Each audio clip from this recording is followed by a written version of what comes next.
শুনছিলেন সারা রাজ্যের সঙ্গে আমাদের খোয়াই মহকুমাতেও বিদ্যুৎ পরিষেবা বেহাল অবস্থা। বিদ্যুৎ পরিষেবা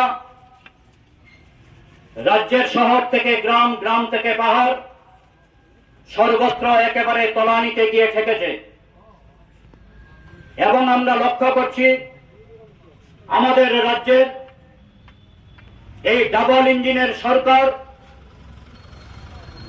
এই বিদ্যুৎ পরিষেবা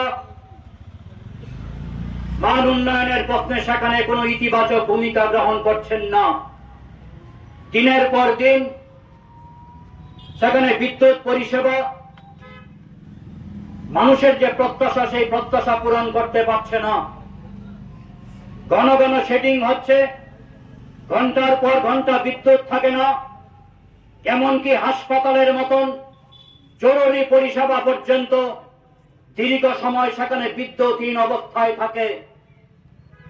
এই অবস্থা দীর্ঘদিন চলতে পারে না। আমরা ভারতের কমিউনিস্ট পার্টি মার্ক্সবাদীর পক্ষ থেকে কুম্ভ নিদ্রায় মগ্ন এই রাজ্য সরকারের প্রশাসন, এই রাজ্যের বিদ্যুৎ নিগমের দরজায় কড়া নাড়বার জন্য আজ এখানে উপস্থিত হয়েছি। আমরা বলবার চেষ্টা করছি যে এই পরিষেবার মান উন্নয়ন করতে হবে, না হলে আগামী দিনে আমরা আরো তীব্র আন্দোলন গড়ে তুলতে বাধ্য হব। বন্ধুগণ, আমরা দেখেছিলাম একটা সময় আমাদের রাজ্যের পূর্বতন বামফ্রন্ট সরকার থাকাকালীন সময়ে ধীরে ধীরে পরিকল্পনা করে আমাদের রাজ্যের বিদ্যুৎ পরিষেবার মানকে উন্নত করবার জন্য সেখানে সরকার একের পর এক ইতিবাচক ভূমিকা গ্রহণ করেছিলেন। একটা সময় পূর্বতন বামফ্রন্ট সরকারের শেষের দিকে 2014, 2015, 2016, 2017, 2018 ওই সময়টাতে আমরা দেখেছিলাম আমাদের রাজ্যের সেখানে বলা চলে শেডিং মুক্ত হয়েছিল।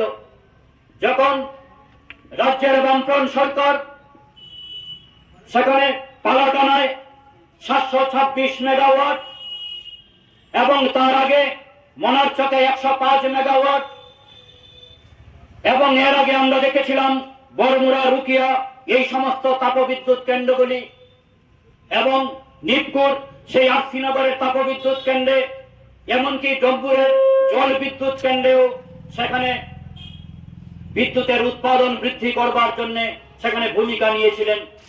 এবং এর ফলে দেখেছিলাম আমাদের রাজ্যে একটা সময় বিদ্যুৎ সেখানে উদ্বৃত্ত হতো, আজও সেখানে বিদ্যুৎ উদ্বৃত্ত হয়, সেই বিদ্যুৎ বহির্দেশে বিক্রি করা হয়।